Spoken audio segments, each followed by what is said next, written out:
మీనరాశి వారికి మరి యొక్క 2026 మే నెలలో ఏ విధంగా ఉండబోతోంది అనేటువంటి విషయాలను తెలుసుకోబోయే ముందు, ఈ నెలలో కష్టానికి గత 2022 ఆగస్టు నుంచి మీరు పడేటువంటి కష్టానికి తగినటువంటి ఫలితం రాబోతూ ఉన్నదా, లేదా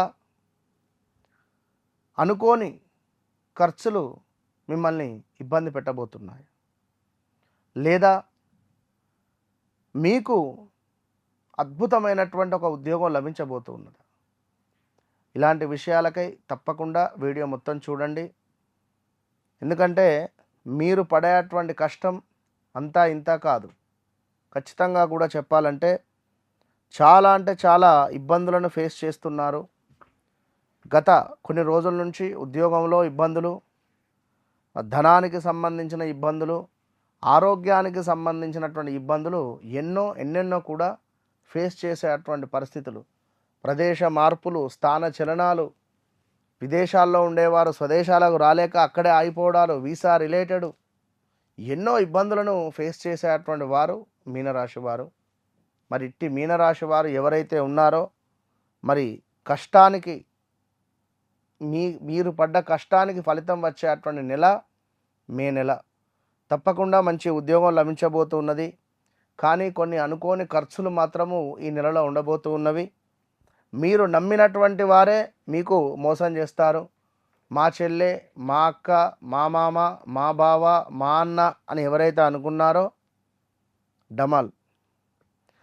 జీర్ణ వ్యవస్థకు సంబంధించి స్టమక్ రిలేటెడ్ కొన్ని ఇష్యూస్ ఫేస్ చేసేటువంటి పరిస్థితి ఉన్నది. సో చాలా జాగ్రత్త. అదేవిధంగా ఆదాయానికి మించినటువంటి ఖర్చులు, బంధు మరణ వార్తలు, స్థాన భ్రంశము, ధన నాశనము, ఇలా కొన్ని ఇబ్బంది కలిగించేటువంటి సందర్భాలు అయితే ఉన్నవి. సో అదేవిధంగా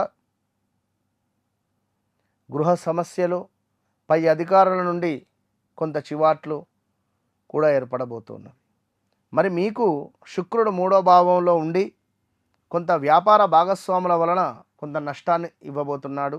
ఈ నెల జీవనాధారంలో కొంత నష్టము, అదేవిధంగా వ్యయ ప్రయాసలు, కార్యహాని ఉన్నది మొదటి నెల 17వ తారీఖు వరకు. 17వ తారీఖు దాటిన తర్వాత తప్పకుండా కొంతమేర వాహన ప్రాప్తి కానీ ఏవైనా ప్రాపర్టీస్ ఇచ్చేటువంటి దాఖలాలు కనబడుతున్నాయి. సో ఈ యొక్క మీనరాశి వారికి ఇంకా శనేశ్వరుడు లగ్నంలో నుండి ద్వితీయాతకు రాబోతున్నాడు. గౌరవ నాశనము, ధనహాని, కొంత దూషణలు, ఆరోగ్యానికి సంబంధించి పెద్ద ఎత్తున బాంబు బ్లాస్ట్ అయిపోయేటువంటి వార్తలు మీకు త్వరలో ఉంటవి. ఇది గమనించుకోండి.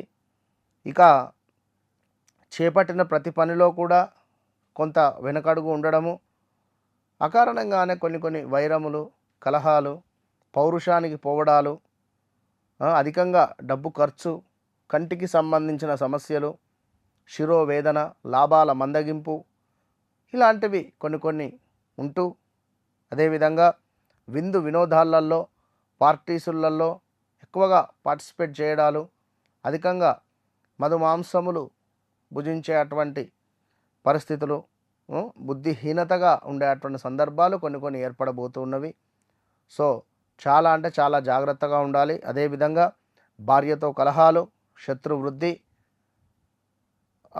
అనుకున్నటువంటి మాట నిలబెట్టుకోలేని పరిస్థితి, తీవ్రమైన స్టమక్ రిలేటెడ్ ఇష్యూస్ ఫేస్ చేసేటువంటి సందర్భాలు ఉన్నవి. సో దీంతో పాటుగా భూ సంబంధిత సమస్యలలో ఉండేటువంటి వారికి కొంత ఊరట లభించే పరిస్థితి ఉన్నది. యంత్ర సంబంధిత ప్రమాదాలు, వాహనము కొనుగోలు చేయడాలు, వాహనము తాకట్టులో పెట్టుకోవడాలు, అదేవిధంగా ఉదర నేత్ర సంబంధిత ఇబ్బందులు, వస్తు నాశనములు, కుటుంబంలో కలహాలు, శ్వాసకోశ సమస్యలు, రుణ బాధలు, ఇలా కొన్ని వేధించేటువంటి పరిస్థితులు ఉన్నవి. ఏది ఏమైనప్పటికీ కూడా వ్యక్తిగత జాతకం అనేటువంటిది ఇంపార్టెంట్. గోచారం వేరు, గ్రహచారం వేరు.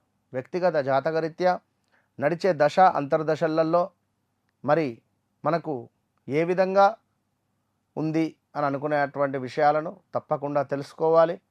తెలుసుకొని ముందుకు వెళ్ళడం ద్వారా అత్యంత శుభాలు మీకు కలుగుతవి. ఎందుకంటే ఏ గ్రహము యోగంగా ఉంది, ఏ గ్రహం యోగంగా లేదు అనేటువంటి విషయాలకై తప్పకుండా స్పందించి తెలుసుకునేటువంటి విషయం మీది. కనుక గడిచిన రోజులు ఎలాగో బాలేవు, మరి రాబోయే రోజులలో మరి ఎలాంటి ఇన్వెస్ట్మెంట్స్ పెట్టాలి, నేను ఏ విధంగా ఉండాలి, నా జాతకరీత్యా నేను ఏం బిజినెస్ చేయాలి, ఏం ఉద్యోగం చేయాలి, నాకు వివాహం ఎటు సైడ్ నుంచి వస్తుంది, ఇలాంటి ఇంట్రెస్టింగ్ విషయాలకై తప్పకుండా నన్ను కలిసే ప్రయత్నం చేయండి. మీ జీవితంలో నన్ను కలిసిన తర్వాత నన్ను కలవక ముందు అనేటువంటిది 100% చిటికేసి చెప్తుంది. కనుక కలవక ముందు కలిసిన తర్వాత అనేది రాసి పెట్టుకోండి. All the best.